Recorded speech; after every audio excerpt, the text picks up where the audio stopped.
Sir जो तेरा चकराए या दिल डूबा जाए। सर जो तेरा चकराए।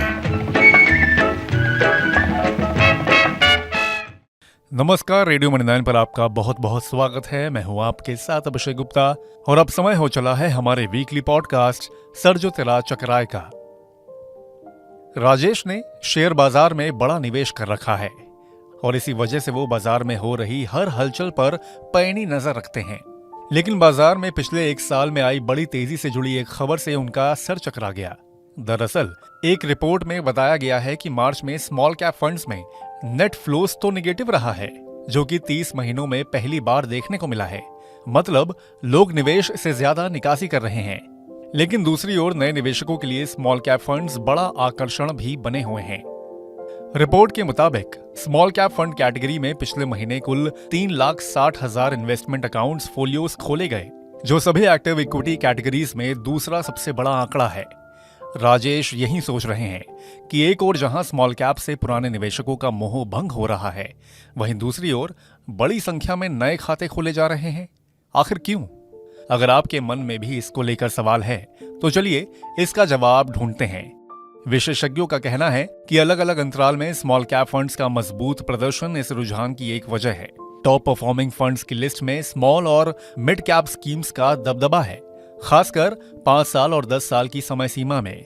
स्मॉल कैप और मिड कैप शेयरों में भले ही रिस्क ज्यादा होता है, उठापटक भी ज्यादा रहती है, लेकिन उनके मल्टी बैगर बनने की क्षमता दिग्गजों यानी कि लार्ज कैप शेयरों की तुलना में कहीं ज्यादा होती है, जिससे निवेशकों को थोड़ा ज्यादा जोखिम उठाकर बढ़िया रिटर्न मिल जाता है। सेक्टोरल और थीमेटिक फंड कैटेगरी, जिसमें स्मॉल कैप फंड्स की तुलना में 6 गुना ज्यादा स्कीम्स हैं, वो मार्च में 8,17,000 नए फोलियो के साथ नए खाते की दौड़ में सबसे आगे रही। मिड कैप फंड्स भी कम जोखिम वाले लार्ज कैप और फ्लेक्सी कैप फंड्स की तुलना में ज्यादा फोलियो जोड़ने में कामयाब रहे।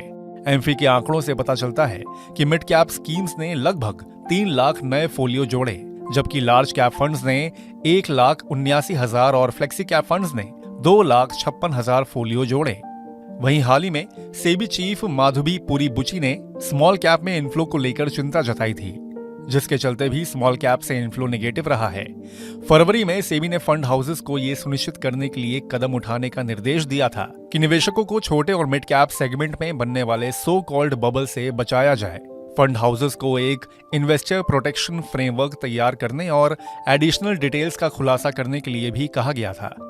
मार्च में निफ्टी स्मॉल कैप 100 इंडेक्स में 4.4% की गिरावट रही, लेकिन इस महीने यानी अप्रैल में इसमें काफी सुधार हुआ और अब इसमें करीब 6.5% की बढ़ोतरी हुई है। वहीं निफ्टी मिड कैप 100 इंडेक्स में मार्च में 0.5% की गिरावट देखने को मिली। एनालिस्ट के अनुसार स्मॉल कैप और मिड कैप स्पेस के वैल्यूएशन अभी भी महंगे हैं और निवेश करने के इच्छुक निवेशकों को टुकड़ों में यानी कि धीरे धीरे निवेश करना चाहिए।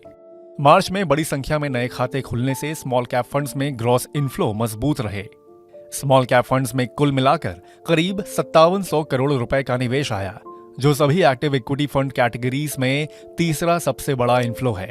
94 करोड़ रुपए का नेट आउटफ्लो प्रॉफिट बुकिंग का नतीजा था, क्योंकि निवेशकों ने करेक्शन के दौरान करीब 5800 करोड़ रुपए निकाले।